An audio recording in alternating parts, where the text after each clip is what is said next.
ఆంధ్రప్రదేశ్ చరిత్రలోనే ఒక నియోజకవర్గానికి పేదల ఇళ్ల పట్టాల కోసం అని చెప్పి 200 పైచిలకు కోట్ల రూపాయలు నిధులు బాలినేని శ్రీనివాసరెడ్డి గారు ఎంతో కృషి చేసి ఒంగోలుకి తీసుకురావడం జరిగింది.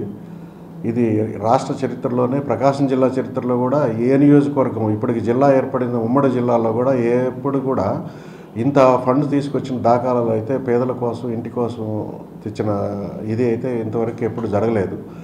నిజంగా పేదల పాలిటి దైవం, పేదల పెన్నిది వాసన్నకి ఆంధ్రప్రదేశ్లో ఉన్నటువంటి మిగతా ఎక్కడ కూడా ఏ నియోజకవర్గంలో కూడా సాధించలేనటువంటి ఘనత మన ఒంగోలుకి పట్టుబట్టి జగన్ గారి ముఖ్యమంత్రి గారి దగ్గర తనకున్న చొరవతోటి ఇంత ఫండ్స్ తీసుకురావడం నిజంగా ఒంగోలు నియోజకవర్గ ప్రజలు చేసుకున్నటువంటి కృషి అదృష్టము. అలాగే ఈరోజు ఈరోజు పేపర్లో రాశారు, ఈ వైసీపీలో వింతపోకడా ర్యాలీ లేదని. నేను ఇంతవరకు చూస్తున్నాను, బర్త్డేలకి ర్యాలీలు చేసుకోవటం ఇంతవరకు ఎప్పుడు మన చరిత్రలో కూడా ఎప్పుడు చూడాలి.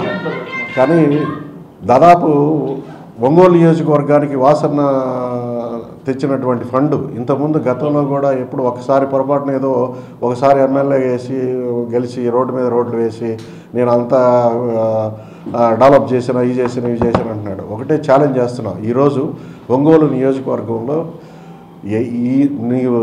ఇంకొక జన్మెత్తినా కూడా ఇలాంటి నిధులు గ్రాంట్లు తీసుకొచ్చే దమ్ము జనార్దన్ రావు గారికి లేదని చెప్పి నేను తెలియజేసుకుంటున్నా.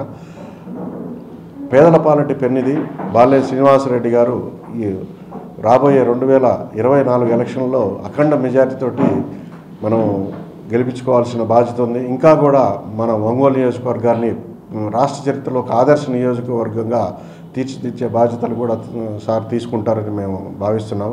అట్లాగే మా టొబాకో గ్రోయర్స్ యూనియన్కి వాసన్న గారు త్రిపురాంతకంలో ఒక 50 సెంట్లు సైటు ప్రభుత్వం నుంచి మాకు ఇప్పించడం జరిగింది.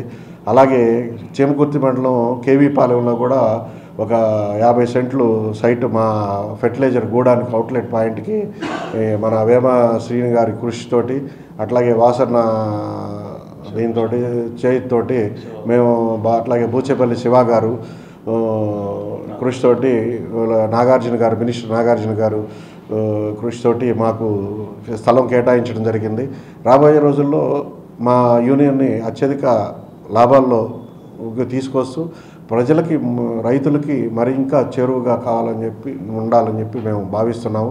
ప్రతి రైతుకు కూడా మా యూనియన్ ద్వారా లబ్ధి చేకూర్చాలని చెప్పి మా సంకల్పం పెట్టుకున్నాము.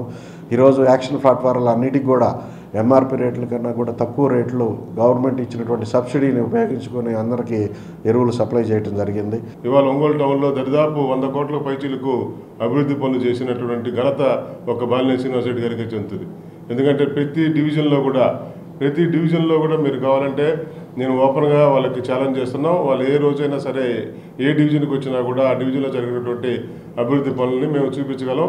ఎందుకంటే ఇప్పుడు జనార్దన్ గారు ఎప్పుడు కూడా మాట్లాడుతున్నారు, ఆ అభివృద్ధి ఏదో ఆయన చేసింది దీన్ని కూడా బేరీజ్ చేసుకుందాం. ఎందుకంటే ఇది రైట్ టైము, ఎలక్షన్ కాబట్టి నీ సత్తా ఏందో ఆయన బాలినేని శ్రీనివాసరెడ్డి గారి సత్తా ఏందో కూడా బయటపడుతుందని చెప్పి ఈ సందర్భంగా తెలియజేస్తూ మరి ఇంకొకసారి, ఎందుకంటే ప్రతిరోజు నీళ్ళీయటానికి ఒక పెద్ద పథకాన్ని 339 కోట్లతో తీసుకొచ్చి ఆయన ఇవాళ దాన్ని టెండర్ ప్రక్రియ కూడా అయిపోయి రివర్స్ టెండరింగ్ కూడా అయ్యి వర్క్ స్టార్ట్ చేసే కండిషన్లో ఉన్నప్పుడు కూడా మీరు దాని గురించి పత్రికలో రాస్తారంటే మిమ్మల్ని తీసుకుపోయి గంగలో కలపాలా ఈ పచ్చపత్రికలను కూడా నేను తెలియజేస్తూ మరి ఇంకొకసారి, ఎందుకంటే ఇవాళ 230 కోట్ల రూపాయలు తీసుకొచ్చి ఆయన ఇవాళ ఆల్రెడీ జీవోలు అంటున్నారు, మీకు అసలు మైండ్ పనిచేస్తానని అడుగుతున్నారు. ఆల్రెడీ అమౌంట్ కలెక్టరేట్కి చేరిపోయింది, ఆల్రెడీ వాళ్ళు ప్రాసెస్లో ఉన్నారు, రైతుల్ని పిలుస్తున్నారు, వాళ్ళ దగ్గర ఆల్రెడీ భరోసా పత్రాలు వాళ్ళ దగ్గర నుంచి రిటర్న్గా కావాల్సిన డాక్యుమెంట్ తీసుకుంటున్నారు. వాళ్ళకి అకౌంట్లోకి అమౌంట్ కూడా పడేటటువంటి ఇవాళ రేపట్లో ఆల్రెడీ వాళ్ళకి స్టార్ట్ అయిపోతున్న ప్రాసెస్లో మీరు ఇవాళ కూడా దాని గురించి మాట్లాడటం, మీరు చేసిన తప్పిదానికి 5 ఏళ్ళు పట్టింది, అది దాని వాసనకి ఆపాదిస్తున్నారు. మీరు చేసిన కోర్టులో కేసు వేసి వచ్చిన ఆయన చేసిన ఇళ్ల పట్టాలు ఈ దాన్ని కూడా మీరు అడ్డం పడ్డారు.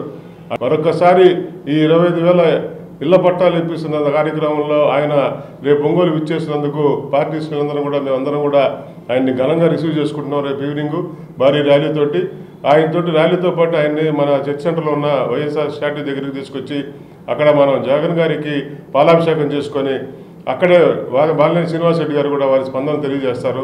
కాబట్టి ఈ పత్రికా ముఖంగా నేను ఒంగోలు ప్రజలకి, ఒంగోలు నియోజకవర్గం అందరికీ కూడా విజ్ఞప్తి చేస్తున్నా, దయచేసి అందరూ కూడా మనకున్న అభిమానాన్ని రేపు మధ్యాహ్నం మనందరం కూడా మీరందరూ స్వచ్ఛందంగా పాల్గొని బాలినేని శ్రీనివాస్ రెడ్డి గారికి ఘన స్వాగతం తెలియజేస్తారని చెప్పి మిమ్మల్ని అందరినీ కూడా మనస్ఫూర్తిగా విజ్ఞప్తి చేస్తూ నాకు ఈ అవకాశం ఇచ్చినందుకు ధన్యవాదాలు తెలియజేస్తూ సెలవు తీసుకుంటున్నాను.